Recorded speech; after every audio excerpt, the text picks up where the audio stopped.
এই যে এখন যে রাজনীতিতে সংকট চলছে, এই সংকটের ফলে ফেব্রুয়ারিতে নির্বাচন হবে কি হবে না এটা নিয়ে একটা আশঙ্কা তৈরি হয়েছে। যদিও প্রধান উপদেষ্টার প্রেস সচিব সরকারের তরফ থেকে বারবারই বলা হচ্ছে যে ফেব্রুয়ারিতে নির্বাচন হবে, কেউ ঠেকাতে পারবে না। কিন্তু এই যে বর্তমান যে রাজনৈতিক প্রেক্ষাপট, এটা জিয়ে রেখে কি আসলে নির্বাচন হবে? দেখেন, এই মুহূর্তে আসলে সরকারের দায়িত্ব হলো জামাতের সাথে বসা। বিএনপি তো নির্বাচনমুখী, জামাত নির্বাচন চাচ্ছে না। কেন চাচ্ছে না আমি বিশ্লেষণ করেছি যে জামাত ইতিহাসের সবথেকে সেরা সময় তারা পাড়ি দিচ্ছে। এখন জামাত চাচ্ছে না নির্বাচনটা যথাসময়ে হোক। ঠিক একইভাবে আওয়ামী লীগ এবং ভারতও একই কাজ করছে, তারাও চাচ্ছে না নির্বাচনটা যথাসময়ে হোক। আমি বলছি না যে আসলে জামাত আওয়ামী লীগের সুরে কথা বলছে, বরং জামাতে যে বেনিফিশিয়ারি এই জায়গাটা আসলে তারা ছাড়তে চাচ্ছে না। তারা মনে করছে যতটা আসলে এটা প্রলম্বিত করা যায়। আর তাদের উদ্দেশ্য নির্বাচন বানচাল করা আমি বলবো না, জাস্ট তারা এই ক্ষমতার ভাগটা তারা আরও অনেক দিন ভোগ করতে চায়। এটা জামাতের প্ল্যান আমার কাছে মনে হয়েছে। দ্বিতীয়ত, আওয়ামী লীগ এবং আপনার ভারতীয় আধিপত্যবাদী শক্তি তারা মনে করছে যে বাংলাদেশে যেহেতু আওয়ামী লীগের বাইরে আমাদের বন্ধু নাই, সুতরাং আওয়ামী লীগহীন নির্বাচন, সেই নির্বাচন দিয়ে আমাদের লাভটা কি?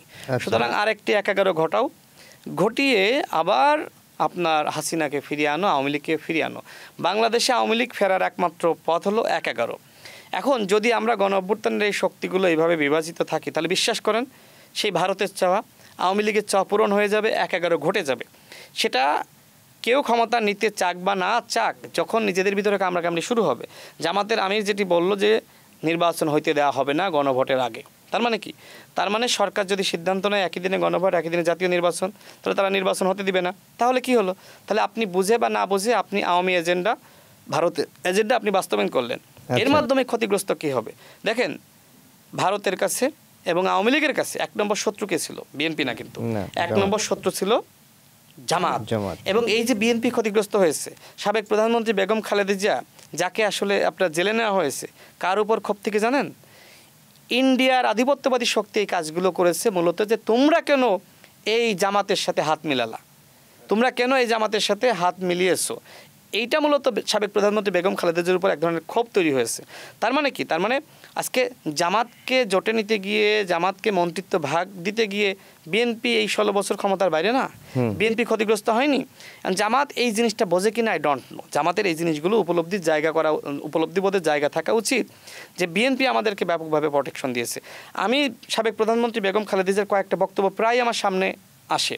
তিনি বলেন যে নিজামী, সাইদি তারা কোনো অপরাধ করে নাই, তাদের সাথে জুলুম করা হয়েছে, অন্যায় করা হয়েছে, তাদেরকে বিচারিক আপনার ফাঁসি দেওয়া হয়েছে, বিচারিক হত্যাকাণ্ডের শিকার তারা হয়েছে, এই কথাগুলো বলেন না। তার মানে আজকে যে জামাত এবং বিএনপির ভিতরে যে ধরনের বিভাজনটা দেখছি, এই বিভাজনটা আসলে অনাকাঙ্ক্ষিত। আমরা মনে করি তারা যেহেতু একে অপরের সাথে জোট ছিল, একে অপরের সহযোগী ছিল, এই নির্বাচনেও একে অপরকে সহযোগী হওয়া। আপনি আলাদাভাবে নির্বাচন করেন, সমস্যা নাই, কিন্তু আপনি নির্বাচন হইতে দিবেন না, আপনি এই করতে দিবেন না। তো এর মাধ্যমে তো মূলত আওয়ামী লীগকে এবং ভারতকে বুঝে বা না বুঝে সহযোগিতা করছেন। নির্বাচনটা না হলে তো এদেশে ১-১ সৃষ্টি হবে, এবং বাংলাদেশে ১-১ সৃষ্টি হওয়ার মাধ্যমে আবার যদি আওয়ামী লীগ ফিরে আসে, হাসিনা বাংলাদেশে ফিরে আসে, তাহলে সেক্ষেত্রে সবথেকে বেশি ক্ষতিগ্রস্ত হবে জামাতের এই জিনিসটা ফিল করতে হবে যে বিএনপি ক্ষতিগ্রস্ত হবে, ভালো কথা, আমরা হব, কিন্তু জামাত যেহেতু আওয়ামী লীগের ১ নম্বর টার্গেট, ভারতের ১ নম্বর টার্গেট, সুতরাং যদি ১-১ ফিরে আসে, তাহলে জামাত ইতিহাসের সবথেকে বেশি ক্ষতিগ্রস্ত হবে, অতীতে যা হয়েছে তার থেকে বেশি হবে।